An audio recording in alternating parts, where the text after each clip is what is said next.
accompanied by Martin,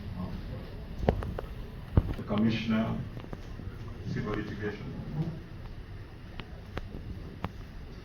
Mr. Richard Adrole, Assistant Commissioner, Kim Kubizera, Secretary.